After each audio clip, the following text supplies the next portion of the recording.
আসসালামু আলাইকুম ওয়া রাহমাতুল্লাহ।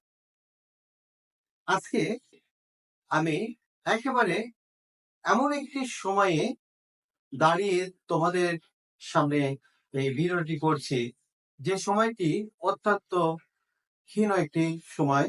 কাদের জন্য? এসএসসি পরীক্ষার্থীদের জন্য। যারা 2025 সালে এসএসসি পরীক্ষা দিবে তাদের জন্য হাতে আর বেশি সময় নেই। কাউন্টডাউন পর্ব শুরু হয়ে গেছে। অলরেডি তোমরা টেস্ট পরীক্ষার রুটিন পেয়ে গেছো। আগামী 20 তারিখ থেকে শুরু হবে তোমাদের টেস্ট পরীক্ষা। তোমরা অনেক চিন্তা এবং অনেক উদ্বেগের মধ্যে আছো। তো এর মধ্যেই আমি আজকে একটি ভিডিও তোমাদের সামনে উপহার দিতে চাচ্ছি। তোমরা যারা বিজ্ঞানের শিক্ষার্থী আছো তাদের জন্য মূলত আজকে এই ভিডিওটি। যারা পদার্থ বিজ্ঞান নিয়ে টেনশনে আছো তাদের সেই টেনশনটাকে কিছুটা হলেও লাঘব করার জন্য এই ভিডিওটিতে আমি পদার্থ বিজ্ঞানের যে অধ্যায়গুলো ইম্পর্টেন্ট বা গুরুত্বপূর্ণ সেই অধ্যায়গুলো নিয়ে তোমাদের সাথে আলোচনা করব, এবং এই পদার্থ বিজ্ঞানে কিভাবে তোমরা আহ এইটির উপরে মার্ক তুলতে পারবে সেই বিষয়টি তোমাদেরকে আমি এই ভিডিওর মাধ্যমে বোঝানোর চেষ্টা করব। তো আর কথা না বাড়িয়ে আমি এখন মূল পাঠে ফিরে যাচ্ছি। কারণ নবম দশম শ্রেণীর পদার্থ বিজ্ঞানের যে অধ্যায়গুলো খুব গুরুত্বপূর্ণ, সেটা হলো, যদি তোমরা মনে করো যে আমাদের পড়া তো শুরু করি আমরা প্রথম অধ্যায় দিয়ে, তো আমরা প্রথম অধ্যায়টা রাখবো, তাহলে রাখতে পারো। এরপরে তোমরা গুরুত্বপূর্ণ হিসেবে লিখবে 2, 3 এবং 4। তো এই অধ্যায়টি একটি স্বতন্ত্র অধ্যায় হিসেবে তোমরা এটা ধরে নিও, যেটা তোমরা পড়লে পড়বে, না পড়লে না পড়বে। কিন্তু এই 3টা অধ্যায় যদি তোমরা চতুর্থ অধ্যায় পড়ো তাহলে তোমাদেরকে অবশ্যই দ্বিতীয় অধ্যায়টা পড়তেই হবে। যদি তোমরা তৃতীয় অধ্যায় পড়ো তাহলে দ্বিতীয় অধ্যায়টা পড়তে হবে। অর্থাৎ এই 3টা অধ্যায়ের ভিতরে যদি তোমার কোন একটা অধ্যায়কে নিয়ে চিন্তা ভাবনা হয়, তাহলে এই 3টে অধ্যায়কে অবশ্যই অবশ্যই তোমাদের পড়তে হবে একই সঙ্গে। তো এই 3টে অধ্যায় পড়লে তোমার পরীক্ষাতে 2টি প্রশ্ন কমন পাওয়ার সম্ভাবনা আছে।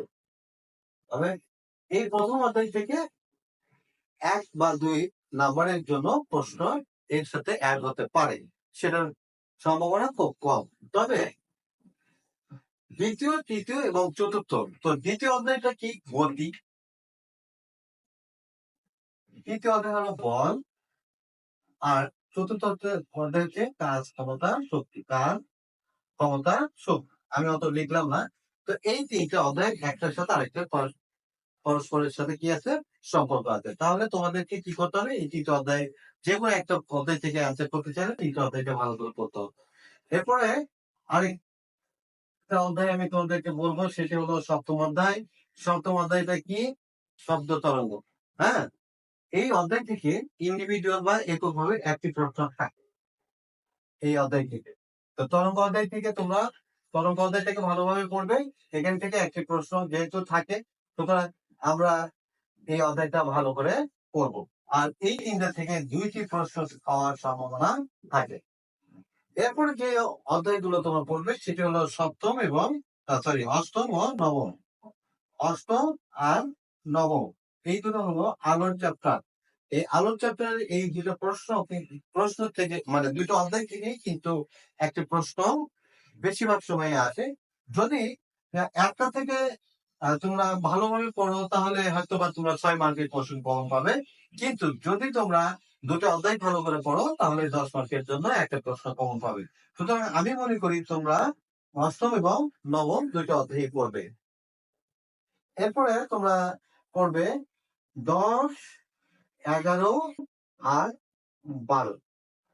তো এখানে তোমাদের জন্য যেই মেসেজটি আমি দিতে পারি সেটা হচ্ছে যে যদি 11 আর 12 করো তাহলে তোমরা একটি প্রশ্ন তোমাদের পাওয়ার সম্ভাবনা থাকে।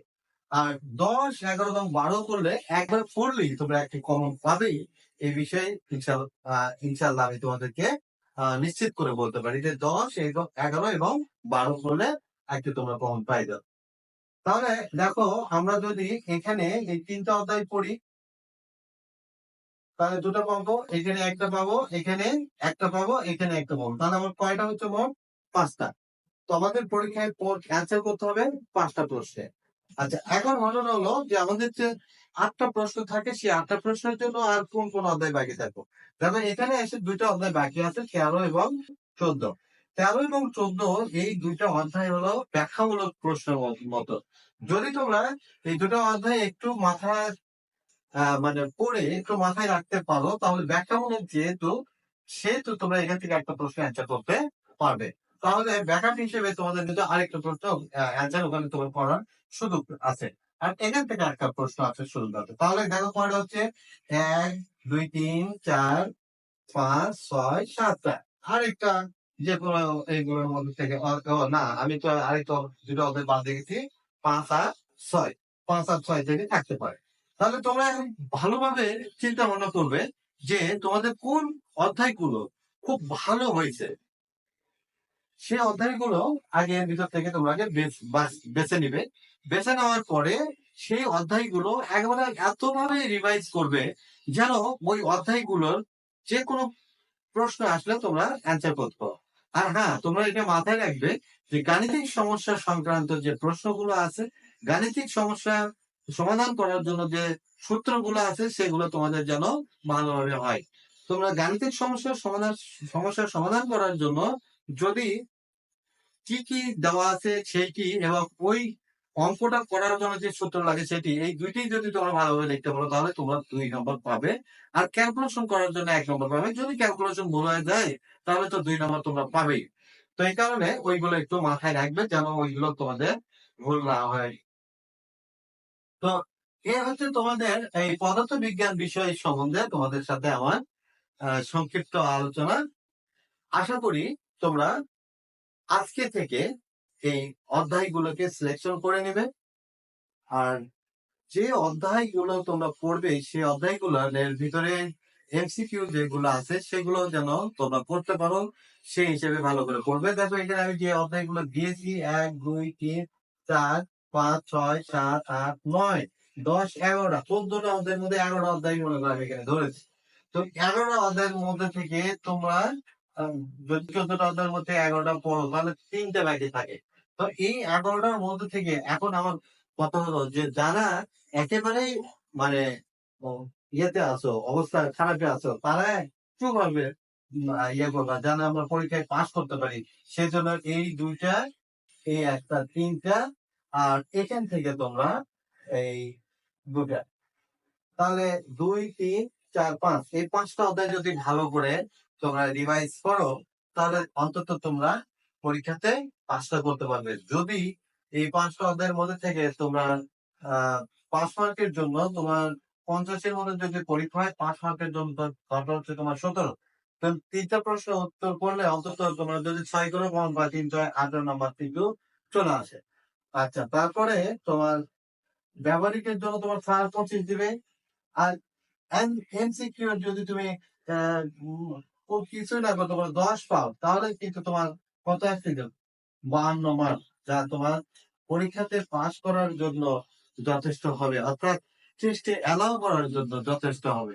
টেস্ট অ্যালাউ হওয়ার পরে অবশ্যই তোমরা এই যে আমি যে ইয়েটা দিলাম তোমাদেরকে, এইটা কিন্তু তোমরা অবশ্যই ফলো করার চেষ্টা করবে। পড়া যেরকম পড়ো না কেন, যদি তোমার পরীক্ষা দেওয়ার কৌশল যদি ভালো থাকে বা ঠিক থাকে, তাহলে অবশ্যই তুমি পরীক্ষায় ভালো করতে পারবে। কৌশল অবলম্বন ছাড়া পরীক্ষায় ভালো করা সম্ভব নয়। তা আমি বলবো তোমরা অবশ্যই কৌশল অবলম্বন করবে। তো আজকে এ পর্যন্ত রাখছি। পরিশেষে সবার সুস্বাস্থ্য এবং দীর্ঘায়ু কামনা করে বিদায় নিচ্ছি। আর তোমরা যারা এখন আমার এই চ্যানেলটিতে সাবস্ক্রাইব করো নাই, তারা সাবস্ক্রাইব করবে এবং তোমাদের সমস্যাগুলো কমেন্ট বক্সে লিখবে। আমি তোমাদের সেই সমস্যাগুলো তুলে ধরার, সলভ করে দেওয়ার চেষ্টা করবো। আল্লাহ হাফেজ।